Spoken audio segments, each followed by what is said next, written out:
क्या आपने कभी सोचा है कि अगर दुनिया में कोई ऐसा व्यक्ति आया हो जिसने कहा हो मैं कुछ नहीं जानता और शायद तुम भी नहीं जानते, तो क्या वह व्यक्ति मूर्ख होगा या दुनिया का सबसे ईमानदार दार्शनिक?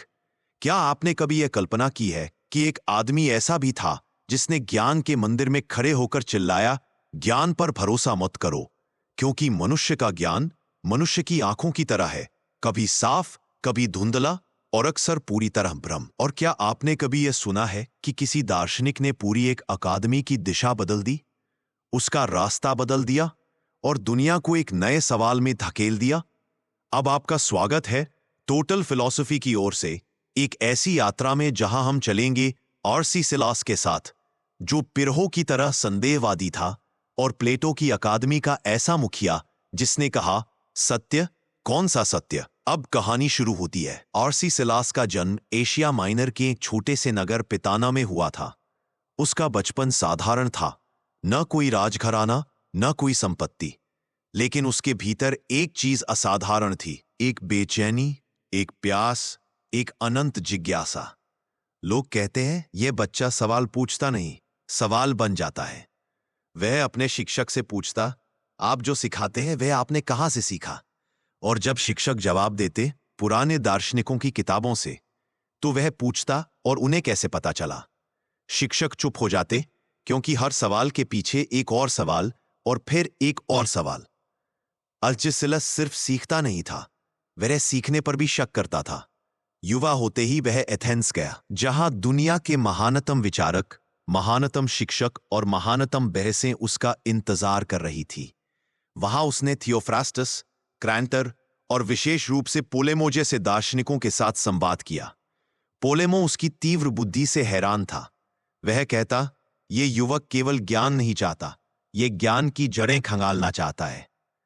अर्चिसिलस ने प्लेटो की अकादमी में कदम रखा और वहां उसने एक ऐसी दुनिया देखी जहां विचारों का समुंदर बहता था।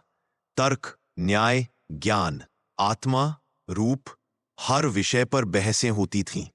लोग प्लेटो के आदर्शों को समझने में लगे थे, लेकिन आर्सिसिलाउस को हर बात में एक दरार दिखाई देती। वह कहता, तुम्हारी तर्क शक्ति, क्या वो पूरी तरह विश्वसनीय है? लोग चौंक जाते, क्योंकि अकादमी में कोई प्लेटो पर सवाल नहीं करता था, लेकिन आर्सिसिलाउस ने यही किया। धीरे धीरे उसकी सोच, उसका तरीका, उसकी शंकाएं पूरी अकादमी को हिला देने लगी। लोग कहते, यह युवक प्लेटो की अकादमी का भविष्य बदल देगा या इसे पूरी तरह उलट देगा। और समय ने दिखाया, उसने उलट दिया। जब आर्सिसिलाउस अकादमी का मुखिया बना, उसने सबसे पहला काम किया सभी शिक्षाओं, सभी सिद्धांतों और सभी ज्ञान घोषणाओं पर सवाल खड़ा करना। उसने अकादमी से कहा, तुम जो जानते हो, क्या वह तुम्हें किसी भी परिस्थिति में धोखा नहीं देगा? क्या तुम यह दावा कर सकते हो कि तुम्हारी बुद्धि पूरी तरह स्पष्ट है? अगर नहीं, तो किसी सत्य को अंतिम रूप में मत स्वीकारो। लोग दंग, प्लेटो की अकादमी अब संदेहवाद की अकादमी बन रही थी। आर्सिसिलाउस कहता था, निर्णय को रोक दो, निर्णय मन को बंद कर देता है, सवाल मन को खोल देता है। उसका दर्शन सिर्फ विचार नहीं था, एक जीवन शैली था। वह कहता, हमारी सबसे बड़ी भूल यह है कि हम सोचते हैं कि हम जानते हैं। और इस एक वाक्य ने सैकड़ों दार्शनिकों की रातों की नींद उड़ा दी। उसकी कक्षाओं में एक अजीब सा वातावरण होता, न कोई उत्तर, न कोई दिशा निर्देश, न कोई निष्कर्ष, सिर्फ शंकाएं, बहसें, तर्क और उलट तर्क। आर्सिसिलास लोगों से कहता, मैं तुम्हें यह नहीं बताऊंगा कि सत्य क्या है, मैं तुम्हें यह बताऊंगा कि क्यों तुम्हें किसी सत्य पर भरोसा नहीं करना चाहिए। कुछ उसे महान कहते, कुछ उसे खतरनाक, कुछ कहते ये आदमी दुनिया को अंधेरे में ढकेल देगा। लेकिन आर्सिसिलास मुस्कुराता और जवाब देता, अंधेरा? तुम जिसे अंधेरा कहते हो वह शायद तुम्हारी निश्चिताओं की परछाई है। धीरे धीरे उसका नाम ग्रीस में गूंजने लगा। दर्शन के बड़े बड़े स्कूल उससे बहस करने आते और वह हर बहस में एक ही रणनीति अपनाता, विरोधी की बात को इतना ही साबित करना जितना वह खुद दावा करता है। फिर उसमें छोटी सी दरार दिखाता और पूरी इमारत ढह जाती। लोग कहते हैं, आर्सिलास किसी को हराकर जीतता नहीं, वो तुम्हें तुम्हारी अंधी जगह बिखाकर जीतता है। उसका जीवन कठिनाइयों से भी भरा था। वह गरीब था, संसारिक सुविधाओं से दूर था, लेकिन मन की शक्ति उसके भीतर पहाड़ की तरह थी। उसका अंतिम उद्देश्य था मनुष्य को ज्ञान के अहंकार से बचाना। वो कहता, गलती इस बात में नहीं है कि तुम नहीं जानते, गलती इस बात में है कि तुम सोचते हो कि तुम जानते हो। और यही आर्सेलास की सबसे बड़ी शिक्षा छुपी थी। आर्सेलास अब एथेंस में था। शहर बदल चुका था, हवा में चिंता तैरती थी और युवा पीढ़ी को कोई दिशा समझ नहीं आ रही थी। पुराना दर्शन कठोर हो रहा था और नया दर्शन उसे चुनौती देने में डर रहा था। लेकिन आर्सेलास का मन स्थिर नहीं था। उसके भीतर एक अजीब सा तूफान था, एक बेचैनी, जैसे कोई आवाज कह रही हो, जो भी कहा गया है वह अंतिम नहीं है। प्लेटो की एकेडमी में उसका आना एक संयोग जैसा लगा, लेकिन असल में यह भाग्य था। एकेडमी के पुराने स्तंभ, वह चौड़ी सीढ़ियां, वह शांति, मानो सदियों से किसी का इंतजार कर रहे हो। आर्केसिलाउस जब पहली बार उस परिसर में दाखिल हुआ तो उसे लगा जैसे वह किसी ज्ञान के मंदिर में नहीं, बल्कि किसी रहस्य गुफा में कदम रख रहा है। वहां के विद्वान उसे देखते ही समझ गए कि यह साधारण लड़का नहीं है। उसकी आंखें सवालों से भरी थीं। वह सिर्फ उत्तर ढूंढने नहीं आया था, वह हर उत्तर की परीक्षा लेने आया था। एक दिन एक बुजुर्ग दार्शनिक ने उससे पूछा, तुम्हें क्या लगता है, सत्य क्या है? आर्केसिलाउस कुछ देर चुप रहा, फिर बोला, मुझे बस इतना पता है कि मैं किसी भी बात पर पूरी तरह विश्वास नहीं कर सकता, क्योंकि हर विश्वास के पीछे एक शक जरूर है। इस एक वाक्य ने पूरी एकेडमी की हवा बदल दी। लोग बातों को सत्य मानते थे, आर्केसिलाउस उन्हें चुनौती देता था। लोग तर्क को अंतिम मानते थे, वह तर्क पर भी तर्क करता था। लोग कहते, यह सिद्ध है, वह कहता, सिद्ध किसकी दृष्टि से, कैसे, क्या यह कल बदल नहीं सकता? यही से धीरे धीरे उसका रूप आकार लेने लगा। वह दार्शनिक बनने जा रहा था जो दुनिया को यह बताएगा कि असली शक्ति निश्चितता में नहीं, बल्कि अनिश्चितता को स्वीकार करने में है। एकेडमी में उसकी चर्चाएं आग की तरह फैलने लगीं। लोग उससे डरते भी थे और प्रभावित भी। जो भी उसके सामने आता वो गहरे असमंजस में लौटता। लेकिन अजीब बात यह थी, इस असमंजस में भी एक ज्ञान था, एक शांति थी। आर्केसिलाउस कहता, अगर तुम्हें लगता है कि तुम जानते हो तो जान लो कि तुम नहीं जानते, और अगर तुम मानते हो कि तुम नहीं जानते तो तुमने जानने का पहला कदम उठा लिया है। धीरे धीरे वह एकेडमी के सबसे तेज दिमागों में शामिल हो गया। चर्चाओं में उसकी पकड़ इतनी मजबूत थी कि बड़े बड़े दार्शनिक उसके सामने शब्द ढूंढते रह जाते। वह किसी विचार को गलत साबित करने के लिए उसका विरोध नहीं करता था। वह सिर्फ इतना करता, बस सवाल उठाता, और एक सही सवाल अक्सर 100 उत्तरों को ढहा देता है। समय के साथ एकेडमी ने उसे अपना प्रमुख चुन लिया, स्कॉलर, मास्टर, गुरु, जो भी कहो। लेकिन असल में वो एक नेता बन चुका था। ऐसा नेता जो दूसरों को दिशा नहीं बताता था, बल्कि दिशा तलाशने में मदद करता था। ऐसा शिक्षक जो ज्ञान नहीं देता था, ज्ञान पर शक करना सिखाता था।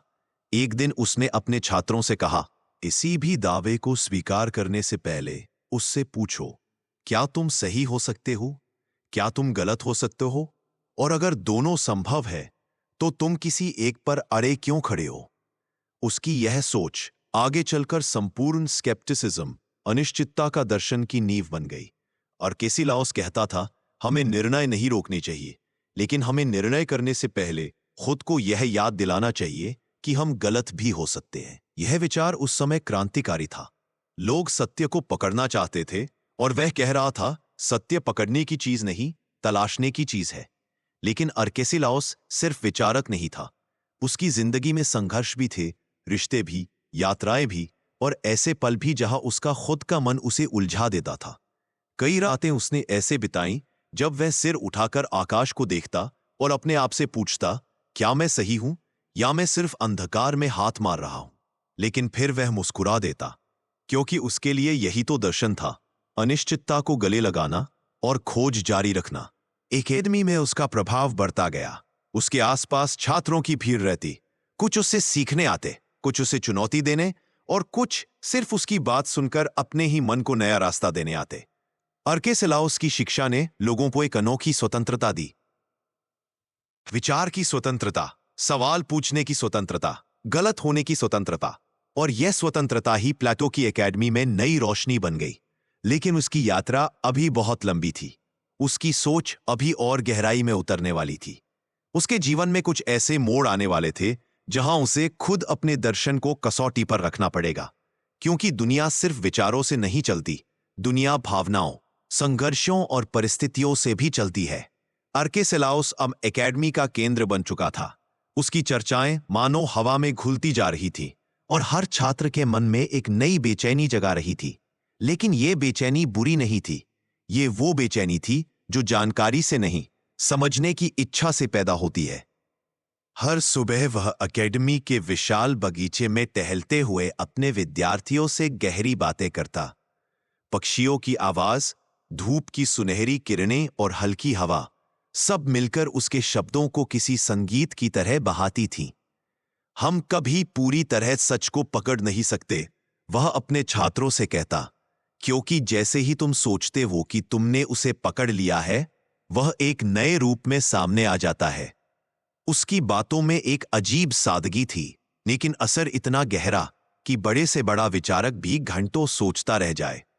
लेकिन धीरे धीरे एक बात स्पष्ट हो रही थी। जहां बहुत से लोग उसके दर्शन से प्रेरित थे, वहीं कुछ लोग उससे परेशान भी थे। स्टोइक्स, एपिक्यूरियंस, डॉगमेटिस्ट्स सभी उसे चुनौती देना चाहते थे, क्योंकि अर्केसिलाउस का एक ही दावा उनके लिए सबसे बड़ी समस्या था। तुम जो जानने का दावा करते हो वह शायद सच न हो। एक दिन स्टोइक्स के एक प्रसिद्ध दार्शनिक ज़ीनो का शिष्य एकेडमी पहुंचा। उसने सबके सामने अर्केसिलाउस से कहा, हमारे गुरु कहते हैं कि कुछ सत्य स्पष्ट और निश्चित होते हैं। क्या तुम इसे गलत साबित कर सकते हो? अर्केसिलाउस मुस्कुराया। वह हमला करके तर्क नहीं जीतता था, वह तर्क को खुद अपनी जड़ से हिला देता था। उसने बहुत धीमे स्वर में कहा, अगर कोई बात इतनी स्पष्ट है कि उसे देखा जा सकता है, तो बताओ कितनी बार आंखें धोखा दे चुकी हैं? और अगर आंखें धोखा दे सकती है, अगर मन कल्पना कर सकता है, अगर दुनिया बदल सकती है, तो कोई बात कैसे निश्चित हो सकती है? वह कुछ क्षण रुका, फिर जोड़ा, शायद तुम सही हो, शायद तुम गलत हो, और जब तक यह शायद बना रहता है, तुम निश्चित कैसे हो सकते हो? उसके इन शब्दों ने सभा में मौन खींच दिया। दूसरा व्यक्ति तर्क देने आया था, लेकिन उसे एहसास हुआ अर्केसिलाउस से लड़ना असंभव है, क्योंकि वह दावा ही नहीं करता, वह सिर्फ सवाल उठाता है। इस घटना के बाद उसका नाम और तेजी से फैलने लगा। कुछ लोग उसे ज्ञान का दीपक कहते और कुछ भ्रम फैलाने वाला जादूगर। लेकिन सच्चाई यह थी कि अर्केसिलाउस सिर्फ लोगों को उनकी अपनी सोच के पर्दे दिखा रहा था। वे पर्दे जिन्हें हटाए बिना आदमी कभी खुद को नहीं देख सकता। समय बीता, अर्केसिलाउस की उम्र बढ़ रही थी, पर उसकी आंखों में वही चमक थी, वही सवालों की चमक। कई बार वह रातों को अकेला बैठा तारों को निहारा करता। उसकी मन में लगातार एक विचार घूमता, क्या यह दुनिया वैसी है जैसी दिखती है, या हम सिर्फ अपने मन की परछाइयां देख रहे हैं? उसे लगता था कि दुनिया का हर व्यक्ति किसी न किसी विश्वास का बंधक है, कोई धर्म का, कोई तर्क का, कोई अपने अनुभव का। लेकिन वह खुद को इन बंधनों से दूर रखता था। उसे लगता था कि आजादी वही है जहां मन किसी भी बात को मजबूती से पकड़ने से इनकार कर दे, जहां मन कहे मैं अभी खोज रहा हूं, और यही खोज उसकी असली यात्रा थी। एक दिन एक युवा विद्यार्थी उसका हाथ पकड़कर बोला, गुरुजी, अगर सब अनिश्चित है तो हम जिए कैसे? अर्केसिलाउस ने उसके सिर पर हाथ रखा और धीरे से कहा, अनिश्चितता डर नहीं देती, अनिश्चितता तुम्हें आजादी देती है। अगर रास्ते तय नहीं है तो तुम अपने रास्ते खुद बना सकते हो। अगर सत्य तय नहीं है तो तुम अपनी खोज खुद शुरू कर सकते हो। यही जीवन है, चलना, खोज करना और कभी ना रुकना। उस दिन उस विद्यार्थी की आंखों में चमक आ गई और अर्केसिलाउस महसूस कर सका उसने एक और मन को खोल दिया था। लेकिन जितना बाहर दुनिया बदल रही थी, उतना ही भीतर अर्केसिलाउस का मन शांत होता जा रहा था। वो बहुत कम बोलने लगा था। कभी कभी लोग उससे कहते, आप अब पहले की तरह बहस नहीं करते। वो मुस्कुरा देता और कहता, बहस तब होती है जब आदमी सोचता है कि वह सही है। मैं तो बस खोज कर रहा हूं। यह विनम्रता नहीं थी, यह उसकी असली समझ थी कि एक मनुष्य का ज्ञान समुद्र की एक बूंद भी नहीं। उसकी यह अवस्था देखकर एकेडमी के बुजुर्ग दार्शनिकों ने कहा, यह व्यक्ति अब शब्दों से नहीं, अपने मौन से शिक्षा दे रहा है। और सच भी यही था। अब अर्केसिलाउस शब्दों में नहीं, अपनी उपस्थिति में दर्शन बन चुका था। उसकी आंखों में इतने सवाल, इतनी परतें, इतनी गहराई थी कि लोग उससे मिलकर अपने आप पर लौट जाते। लेकिन उसकी यात्रा अभी पूरी नहीं थी। दुनिया उसके विचारों से हिल चुकी थी। अब उसे खुद अपने जीवन के सबसे बड़े निर्णय लेने थे, क्योंकि आने वाले वर्षों में उसके सामने ऐसी स्थितियां आने वाली थीं जहां उसे अपने दर्शन को अपने ही जीवन में परखना पड़ेगा। और यही असली परीक्षा थी। एथेंस की एकेडमी अब अर्केसिलॉस की आवाज से गूंजती थी, लेकिन उसके भीतर एक अजीब परिवर्तन होने लगा था। जितना वह बाहरी दुनिया को तर्क से झकझोरता था, उतना ही अपने भीतर वह शांत होता जा रहा था। यह वह समय था जब उसके सामने जीवन की वह परिस्थितियां आने लगी जो किसी भी दार्शनिक की असली परीक्षा लेती है। दर्शन को शब्दों में कहना आसान होता है, लेकिन उसे जीना, यह बिल्कुल अलग बात है। एक दिन एकेडमी में खबर पहुंची कि राजनीतिक उथल पुथल बढ़ने वाली है। कई दार्शनिक सुरक्षित जगहों पर जाने लगे। लोग उससे पूछते, गुरुजी, आप भी बचने के लिए कहीं और चलिए। लेकिन अर्केसिलॉस बस मुस्कुराकर कहता, अगर मैं हर अनिश्चितता से भागूंगा तो मेरा दर्शन कैसे जिएगा। उसके लिए दुनिया का सबसे बड़ा साहस था अनिश्चितता के साथ जीना। हालांकि भीतर कहीं एक डर भी था, लेकिन उसने उस डर को समझा, उसे स्वीकार किया और कहा, डर का होना भी उतना ही अनिश्चित है जितना उसका न होना। धीरे धीरे शहर में हलचल बढ़ती गई। लोग किस पर भरोसा करें ये नहीं जान पा रहे थे। कुछ दार्शनिक अपने ज्ञान के दम पर भविष्य बताने लगे, लेकिन अर्केसिलाउस उनसे दूरी बनाए रखता था। उसे लगता था कि सबसे बड़ा भ्रम यही है, मैं जानता हूं कि आगे क्या होगा। एक शाम वह अपने कमरे में अकेला बैठा हुआ था। उसके सामने एक छोटा दीपक जल रहा था। हवा में हल्की ठंडक थी। वह गहरी सोच में डूबा हुआ था। क्या उसका दर्शन सिर्फ विचारों का जाल है या सच में जीवन का आधार बन सकता है? दीपक की लौ डोल रही थी, कभी ऊंची कभी नीची। अर्केसिलाउस उसे देखता रहा, फिर बहुत धीरे से बोला, सत्य भी शायद इसी लौ जैसा है। हम उसे स्थिर समझते हैं, लेकिन वह हर पल बदल रहा होता है। उस रात वह देर तक जागता रहा। मन में अजीब शांति थी, जैसे उसमें खुद को एक और परत तक समझ लिया हो। अगली सुबह एक युवा शिष्य उसके पास दौड़ता हुआ आया। गुरुजी, क्या हुआ? लोग आपकी बातों का मजाक उड़ा रहे हैं। कहते हैं अगर सब अनिश्चित है तो फिर आप खुद निश्चित रूप से कैसे कहते हैं कि सब अनिश्चित है? यह सवाल अक्सर सुना गया था, लेकिन हर बार अर्केसिलाउस के चेहरे पर वही शांत मुस्कुराहट उभर आती। वो बोला, मैं यह नहीं कहता कि सब अनिश्चित है, मैं सिर्फ कहता हूं शायद। वह रुका, फिर जोड़ दिया, और इसी शायद में मन की आजादी छिपी है। उस शिष्य के हृदय में यह बात किसी गहरे बीज की तरह गिर गई। वह कुछ नहीं बोला, लेकिन उसके चेहरे पर प्रश्नों की जगह एक हल्की समझ उभर आई। दिन बीतते गए। अर्केसिलाउस अब पहले से कम बोलता था। उसकी मौजूदगी में भी एक गहराई आ गई थी। लोग कहते, वह अब दर्शन नहीं कहता, वह दर्शन बन चुका है। लेकिन यह शांति टिकने वाली नहीं थी। दुनिया का नियम है, जहां कोई स्थिर होता है वहीं उसे नया मोड़ मिलता है।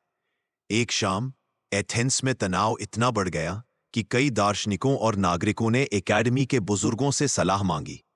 सबकी निगाहें अर्केसिलाउस पर टिक गईं। हमें क्या करना चाहिए? यह वह पल था जब हर दार्शनिक अपने उत्तरों के पीछे छिप जाता, लेकिन अर्केसिलाउस ने किसी तरह का निर्णय देने से इनकार कर दिया। उसने कहा, मैं तुम्हें रास्ता नहीं बता सकता, क्योंकि मैं भी उतना ही अनिश्चित हूं जितने तुम हो। लेकिन मैं तुम्हें यह जरूर बता सकता हूं, अपने मन की आवाज सुनो, क्योंकि शायद वही तुम्हारे लिए सच हो। लोग हैरान थे। उन्हें उम्मीद थी कि वह कोई ठोस सलाह देगा, कोई दिशा दिखाएगा। लेकिन अर्केसिलाउस ने दिशा नहीं दी। उसने हर व्यक्ति को अपने भीतर झांकने पर मजबूर कर दिया। उसके शब्दों ने लोगों को स्वतंत्र कर दिया, और यही उसकी असली शक्ति थी। धीरे धीरे हालात शांत हुए। लोग अपनी अपनी राह पर चले गए, लेकिन एक बात स्पष्ट हो चुकी थी।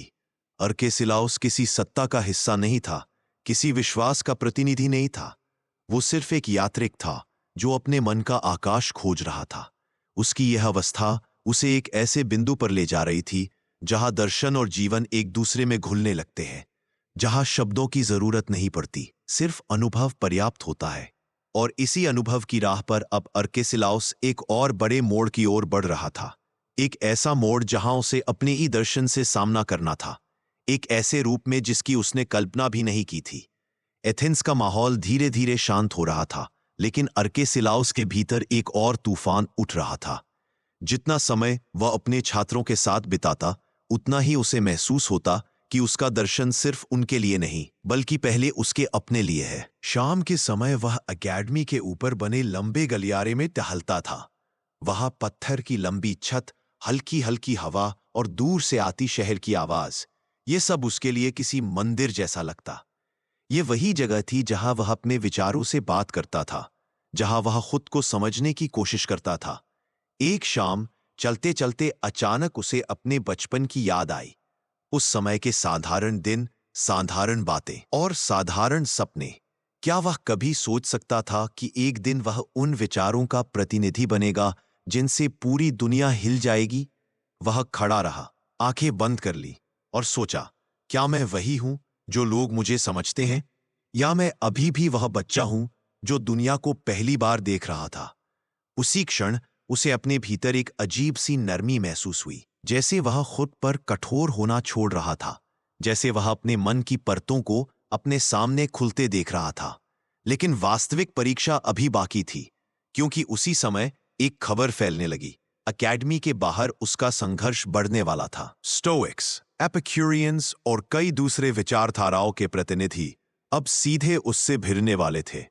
लोग कहते, अर्केसिलाउस के विचार खतरनाक है, वह लोगों को निर्णयहीन बना रहा है, वह सिखाता है कि कुछ भी निश्चित नहीं, यह समाज को कमजोर करेगा। दूसरे कहते, नहीं, वह मन को आजाद कर रहा है, जो अपनी गलतियों को जानता है वही सच में समझदार बनता है। एथेंस दो हिस्सों में बंटने लगा था, और इसी खिंचाव के बीच एक चुनौती उसके सामने पहुंची, एक सार्वजनिक वाद विवाद। यह छोटी बात नहीं थी। प्राचीन ग्रीस में ऐसा वाद विवाद सिर्फ तर्क की लड़ाई नहीं, बल्कि विचारों की प्रतिष्ठा का सवाल था। सैकड़ों लोग इकट्ठे हुए, अमीर, गरीब, दार्शनिक, सैनिक, विद्यार्थी, सब। सामने स्टोइक्स के सबसे प्रतिष्ठित वक्ता खड़े थे। उनकी आवाज तेज, शरीर मजबूत और तर्क धारदार। उन्होंने सबसे पहला सवाल वही पूछा जो अक्सर अर्केसिलाउस को घेरने के लिए पूछा जाता था। अगर तुम कहते हो कि कुछ भी निश्चित नहीं, तो क्या तुम इस बात में भी निश्चित नहीं हो? लोग हंसने लगे, जैसे उन्हें लगा कि यह तो आसान जीत है। लेकिन अर्केसिलाउस शांत खड़ा था। उसके चेहरे पर एक अजीब सी शांति थी, जैसे वह बदला लेने नहीं, सच को उजागर करने आया हो। वह धीरे से बोला, मैं यह नहीं कहता कि कुछ भी निश्चित नहीं, मैं सिर्फ इतना कहता हूं, मैं नहीं जानता, और शायद तुम भी नहीं जानते। सभा में सन्नाटा छा गया। उसने आगे कहा, हम सब सत्य की खोज में हैं, पर कौन कह सकता है कि उसने अंतिम सत्य पा लिया? जो यह दावा करता है वह खुद को धोखा देता है। यह सुनकर लोगों के चेहरों पर गंभीरता लौट आई। फिर स्टोइक दार्शनिक ने दूसरा हमला किया, अगर तुम किसी भी बात के बारे में निश्चित नहीं हो, तो तुम जीवन कैसे जीते हो? अर्केसिलाउस एक कदम आगे बढ़ा। जीवन सर्टेनिटी से नहीं चलता, जीवन चॉइसेस से चलता है। हम रोज फैसले लेते हैं, लेकिन यह जानते हुए कि हम गलत भी हो सकते हैं, और यही जानना हमें इंसान बनाता है। लोग उसकी ओर देखने लगे। हर शब्द ऐसा था जैसे दिमाग के अंदर कोई खिड़की खुल रही हो। वाद विवाद कई घंटों तक चला। अंत में स्टोइक दार्शनिक थक चुका था। उसके पास तर्क थे, लेकिन अर्केसिलाउस के पास गहराई थी। लोगों ने देखा कि वह किसी को हराने नहीं आया था, वह सिर्फ यह याद दिलाने आया था। ज्ञान की शुरुआत विनम्रता से होती है। सभा खत्म होने के बाद भी लोग देर तक उसके बारे में बातें करते रहे। उसके तर्कों ने एथेंस को हिला दिया था। कई लोग पहली बार अपने बिलीफ्स पर सवाल उठाने लगे। लेकिन इस गहरी जीत के बाद रात को जब अर्केसिलाउस अकेला बैठा, तो उसके मन में एक अजीब खालीपन था। क्या वह सच में जीतना चाहता था या वह सिर्फ दुनिया को बदलना चाहता था? और क्या दुनिया को बदलना सही मायने में संभव भी है? उसने अपने मन से कहा, मैं बस अपना सच कहता हूं। दुनिया चाहे माने या न माने, यह उसी की स्वतंत्रता है। इस विचार ने उसे शांति दी। वह अपनी आंखें बंद करके धीमे से मुस्कुराया। उसे एक बात समझ आ गई, लोगों के दिमाग जीतना आसान है, उनके मन खोलना कठिन। और वह इसी कठिन काम पर निकला हुआ आदमी था। अब उसकी यात्रा और भी गहरी होने वाली थी, क्योंकि आने वाले समय में उसे न सिर्फ दार्शनिक टकराव झेलने थे, बल्कि अपने व्यक्तिगत जीवन की चुनौतियां भी। और हर चुनौती उसके दर्शन को एक नए अर्थ में बदलने वाली थी। अर्केसिलाउस अब सिर्फ एक दार्शनिक नहीं थे, वो एक तूफान बन चुके थे। ऐसा तूफान जिसके पास न कोई तलवार थी, न कोई सेना, बस सवाल थे, गहरे, चुभते हुए, बेचैन कर देने वाले सवाल। और यही सवाल पूरे एथेंस में जंगल की आग की तरह फैल रहे थे। लोग कहते, अर्केसिलाउस के पास जाओ तो संभल कर जाना, क्योंकि वो तुम्हारी ही बातों से तुम्हें हर देगा। दूसरे लोग कहते, वो तुम्हारा दिमाग खाली कर देता है, फिर तुम्हें सोचने पर मजबूर कर देता है कि तुम कुछ जानते ही नहीं। लेकिन क्या यह बुरा था? अर्केसिलाउस कहते, अगर तुम गलत ज्ञान छोड़ते हो, तभी सही ज्ञान की शुरुआत होती है। उनके लिए संशय कोई कमजोरी नहीं था, यह तो एक शक्ति थी जो मन को अहंकार से मुक्त करती है। अर्केसिलाउस का महान दार्शनिक मोड़ एक दिन एक स्टोइक दार्शनिक उनसे मिला और बोला, अर्केसिलाउस, हर चीज पर शक करना तुम्हें कहां ले जाएगा? बिना विश्वास के मनुष्य जी ही कैसे सकता है? अर्केसिलाउस मुस्कुराए। उन्होंने कहा, मैं विश्वास को नहीं तोड़ता, मैं गलत विश्वास को साफ करता हूं, ताकि सही विश्वास जगह पा सके। स्टोइक ने पूछा, तो क्या तुम मानते हो कि किसी भी चीज को निश्चित रूप से जाना नहीं जा सकता? अर्केसिलाउस धीरे से बोले, हां, और यही स्वीकार करना मनुष्य की सच्ची विनम्रता है। उनका यह विचार नई अकादमी की नींव बन गया, जहां कोई ज्ञान सही नहीं माना जाता, जहां हर विचार खुला छोड़ा जाता है, जहां मन स्वतंत्र होता है। यह विचार उस समय के लिए क्रांतिकारी था। लोग निश्चितता चाहते थे, लोग ठोस उत्तर चाहते थे, लेकिन अर्केसिलाउस उन्हें देते सवाल। अर्केसिलाउस का अनोखा अंदाज, अगर आप उनका व्याख्यान सुनने जाते तो वह ऐसे बोलते, क्या तुम्हें लगता है कि तुम सच जानते हो? कैसे जानते हो? क्या यह ज्ञान कभी गलत साबित नहीं हो सकता? अगर हो जाए तो? एक छात्र ने एक बार उनसे कहा, गुरुजी, आप हमसे कुछ भी स्वीकार क्यों नहीं करते? अर्केसिलाउस हंस पड़े। उन्होंने कहा, अगर मैं तुम्हारी बात मान लूं तो तुम सोचना बंद कर दोगे, अगर मैं तुम्हारी बात न मानूं तो तुम सोचना शुरू करोगे। और यही तो उनका लक्ष्य था, मन को बेचैन करना, सोच को जगाना, अहंकार को तोड़ना। अर्केसिलाउस, जिसने प्लेटो की अकादमी को नया जन्म दिया, समय के साथ लोग समझने लगे कि वह सिर्फ बहस करने वाले दार्शनिक नहीं थे, वह प्लेटो की अकादमी में एक नई आत्मा फूंक रहे थे। उनकी वजह से विद्यार्थी डरते नहीं थे गलती करने से। हर सिद्धांत को जांचा जाता, परखा जाता, कोई भी विचार अंतिम सत्य नहीं माना जाता। और इसीलिए अर्केसिलाउस के समय की अकादमी को आज हम कहते हैं new academy, the age of scepticism. लेकिन क्या संशय जीवन को खाली कर देता है? अर्केसिलाउस ने यह सवाल कई बार सुना और वह हर बार शांत मन से जवाब देते, संशय खाली नहीं करता, बिखरी हुई चीजों को हटाता है। जब मन साफ हो जाता है तभी बुद्धि प्रकट होती है। उनके अनुसार जीवन में निर्णय लेने के लिए पूर्ण सत्य की आवश्यकता नहीं। इंसान तर्क और संभावना से भी सही रास्ता चुन सकता है, लेकिन अहंकार और अंधविश्वास से नहीं। उन्होंने जो संभावना के आधार पर निर्णय वाला सिद्धांत दिया, यही बाद में रोमन विचारकों तक पहुंचा। और आज भी आधुनिक विज्ञान इसी पर चलता है। हम निश्चित नहीं, लेकिन इतना जान रहे हैं कि अभी के लिए यह सही है। कितना अद्भुत है ना? अर्केसिलाउस तो 2000 साल पहले यह कह रहे थे। अब आगे क्या होगा? अब उनकी कहानी एक निर्णायक मोड़ लेगी। वह इतने प्रसिद्ध हो चुके थे कि पूरे ग्रीस से विद्वान उनसे बहस करने आते थे, और अर्केसिलाउस हर किसी को उनकी ही बातों में उलझाकर सच्चे ज्ञान की ओर ले जाते थे। उनकी यह यात्रा अब चरम पर है। अर्केसिलाउस अब एथेंस के लिए सिर्फ एक नाम नहीं रहे थे, वह एक अनुभव बन चुके थे। एक ऐसा अनुभव जो लोगों के मन में उलझन भी पैदा करता था और एक अजीब सी शांति भी। उनके पास आने वाला हर व्यक्ति दो चीजें लेकर लौटता था।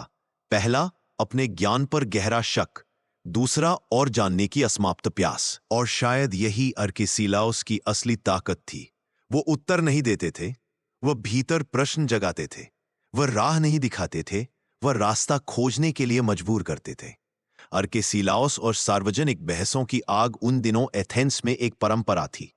सुबह होते ही बाजार के खुले क्षेत्र में दार्शनिक इकट्ठा होते, लोग गोल घेरा बनाकर बैठ जाते और फिर शुरू होती महान बहसें। अर्किसिलाउस को बुलाया जाता और अगर वह किसी बहस में पहुंच जाते तो लोग कहते, अब मजा आएगा, अब दिमाग की आग जलेगी। एक दिन ऐसा ही हुआ। एक प्रसिद्ध स्टोइक दार्शनिक जिसका नाम क्लिएंथीस था, अर्किसिलाउस को चुनौती देने आया। उसने ऊंची आवाज में कहा, सत्य को नकारना मनुष्य की सबसे बड़ी कमजोरी है। अर्किसिलाउस मुस्कुराए, फिर धीरे से बोले, अगर सत्य इतना मजबूत है तो उसे मेरे सवालों से डर क्यों लगता है? भीड़ में हलचल मच गई। क्लिएंथीस थोड़ा परेशान हुआ। उसने कहा, तुम किसी भी बात को मानते ही नहीं, तो बहस का क्या अर्थ? अर्किसिलाउस ने बहुत शांत स्वर में उत्तर दिया, मैं इसलिए नहीं मानता क्योंकि तुम जो सत्य कहते हो वह अक्सर सिर्फ तुम्हारा विश्वास होता है। भीड़ तालियां बजाने लगी। क्लिएंथीस ने क्रोधित होकर कहा, तो क्या तुम कहते हो कि तुम कुछ भी नहीं जानते? अर्किसिलाउस ने कहा, हां, और ये जानना कि मैं नहीं जानता मेरी सबसे बड़ी शक्ति है। यही वह क्षण था जब पूरा एथेंस समझ गया कि यह व्यक्ति सिर्फ दार्शनिक नहीं, एक दर्पण है जो सामने वाले को उसकी खुद की सीमाएं दिखाता है। अर्किसिलाउस और नई पीढ़ी का जन्म, उनकी अकादमी अब युवा दिमागों से भरने लगी थी। दूर दूर के शहरों से लोग सीखने आते थे। सीखने क्या? उत्तर नहीं, बल्कि सवाल पूछने की कला। अर्किसिलाउस कहते हैं, जिसने सवाल पूछना सीख लिया उसका जीवन कभी अंधेरे में नहीं रह सकता। उनके छात्रों में कुछ तो इतने प्रभावित हुए कि उन्होंने जीवन भर के लिए ज्ञान संशय को अपना धर्म बना लिया। लोग कहते हैं, अर्किसिलाउस पढ़ाते नहीं, जागृत करते हैं। उनके शब्दों में एक अजीब सी चमक थी। वह बोलते तो ऐसा लगता जैसे किसी ने दिमाग का कोई बंद ताला खोल दिया हो। अर्किसिलाउस का निजी जीवन एक रहस्य। सबसे दिलचस्प बात यह थी कि जीवन का अधिकांश हिस्सा उन्होंने बहसों और शिक्षा में बिताया, लेकिन उनका निजी जीवन हमेशा एक रहस्य ही रहा। उनके पास महल नहीं थे, न कोई शिष्य उनके घर का पता जानता था, न कोई जानता था कि वह कब क्या खाते हैं, कब सोते हैं, कब अकेले टहलने निकल जाते हैं। लोग कहते वह खुद भी एक पहेली है और शायद यही उनकी सुंदरता है। उनके लिए जीवन एक खुली किताब नहीं था, जीवन एक प्रयोगशाला था जहां हर दिन हर विचार जांच पड़ताल में खड़ा होता था। अर्किसिलाउस का दार्शनिक प्रभाव, उनकी सोच ने तीन चीजें हमेशा के लिए बदल दी।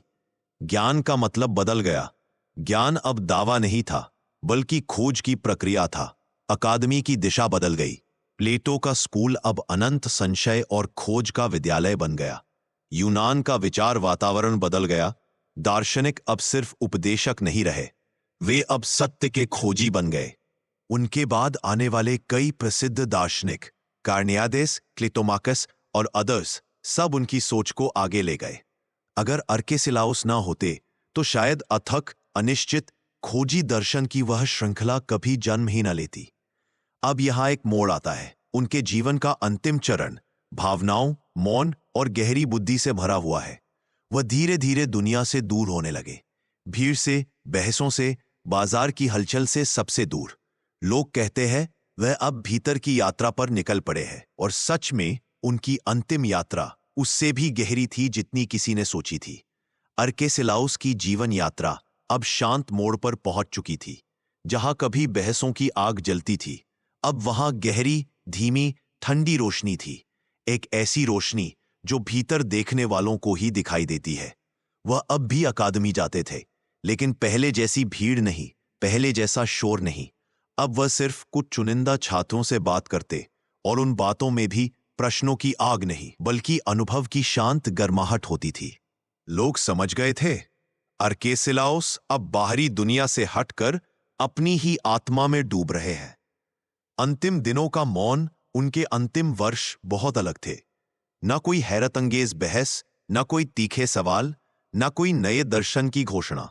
बस एक मौन, एक ऐसा मौन जो शब्दों से गहरा था। कई छात्र कहते, गुरुजी क्या आप अब भी वही संशयवादी हैं? अर्केसिलाउस हंसते और कहते, संशय तो हमेशा था, लेकिन अब मैं संशय के परे भी कुछ महसूस करता हूं। छात्र पूछते, क्या वह सत्य है? वह धीमे से कहते, शायद सत्य नहीं, लेकिन वह शांति है। उनका यह उत्तर हैरान कर देने वाला था। जिसने जीवन भर कहा मैं नहीं जानता, वह अंत में शांति को जान रहा था। कितना अद्भुत है यह सफर। अर्केसिलाउस के अंतिम शब्द। एक शाम वह अकादमी में बैठे थे। उनके चारों ओर कुछ नए छात्र, कुछ पुराने अनुयायी। निकट ही जैतून के पेड़ से हवा बह रही थी। उनकी आंखें बहुत शांत थीं, मानो भीतर कोई तूफान वर्षों पहले थम चुका हो। उन्होंने कहा, सुनो, हम सत्य खोजते खोजते भूल जाते हैं कि सत्य शायद मिलने के लिए नहीं, महसूस होने के लिए होता है। मैंने जीवन भर ज्ञान को चुनौती दी और अंत में जाना कि अनजाना ही सबसे बड़ा शिक्षक है। एक छात्र ने पूछा, क्या आप अपनी यात्रा से संतुष्ट हैं? अर्केसिलाउस मुस्कुराए और बोले, मैं अपनी यात्रा से इसलिए संतुष्ट हूं क्योंकि मैं कभी यह दावा नहीं कर पाया कि मैंने यात्रा पूरी कर ली है। उनके ये अंतिम वाक्य उनकी पूरी जीवन दर्शन का सार बन गए। उनकी मृत्यु एक शांत विदाई, किसी को ठीक तारीख याद नहीं, किसी को ठीक दिन भी नहीं। बस इतना पता है कि वह बिना शोर, बिना दर्द, बिना किसी घोषणा के धीरे धीरे दुनिया से चले गए, जैसे एक नदी समुद्र में चुपचाप मिल जाती है। अर्केसिलाउस का शरीर शांत था, लेकिन उनकी आंखों में एक ऐसी चमक थी मानो उनके जीवन के अंतिम क्षणों में भी एक अनकहा प्रश्न बचा हुआ था। और शायद यही प्रश्न उनका अमरत्व है। अर्केसिलाउस के बाद की दुनिया उनके जाने के बाद अकादमी खाली नहीं हुई, बल्कि पहले से ज्यादा जीवंत हो गई, क्योंकि अब वह सिर्फ शिक्षा नहीं, उनका वातावरण था, उनकी आवाज थी, उनका संशय था। कार्नेआदेस जैसे महान दार्शनिक आए और उन्होंने उनके विचारों को आकाश तक पहुंचा दिया। अर्केसिलाउस का नाम ग्रीक दर्शन के इतिहास में एक ऐसा मोड़ बन गया जहां सोचने का तरीका बदल गया, जहां ज्ञान एक यात्रा बन गया, जहां प्रश्न उत्तर से ज्यादा महत्वपूर्ण हो गया। आज भी जब आधुनिक विज्ञान कहता है हम निश्चित नहीं पर शायद ये सही है, तो वह अर्केसिलाउस के दिल की आवाज है। अब प्रिय श्रोताओं, टोटल फिलॉसफी की तरफ से आप सबका बहुत बहुत आभार। आपने अर्केसिलाउस की इस गहरी, शांत, रहस्यमयी यात्रा को सुना। अब मैं आपसे कुछ सवाल पूछना चाहता हूं। क्या सच में हम किसी चीज को पूरी तरह जान सकते हैं? क्या संशय डर है या शुरुआत है? क्या हमारी सबसे बड़ी शक्ति यह स्वीकार करना है कि हम बहुत कुछ नहीं जानते? इन सवालों के जवाब आपके भीतर कहीं छिपे हैं। सोचिएगा, महसूस कीजिएगा। और अगर यह यात्रा, यह कहानी, यह दर्शन आपको थोड़ी भी रोचक लगी हो, तो इस ऑडियो बुक को लाइक कीजिए, अपने दोस्तों के साथ शेयर कीजिए और ऐसे ही गहरे और जीवन बदल देने वाले दर्शन सुनते रहने के लिए हमारे चैनल टोटल फिलॉसफी को सब्सक्राइब कीजिए। फिर मिलेंगे एक नए दार्शनिक, एक नई कहानी, एक नए रहस्य के साथ।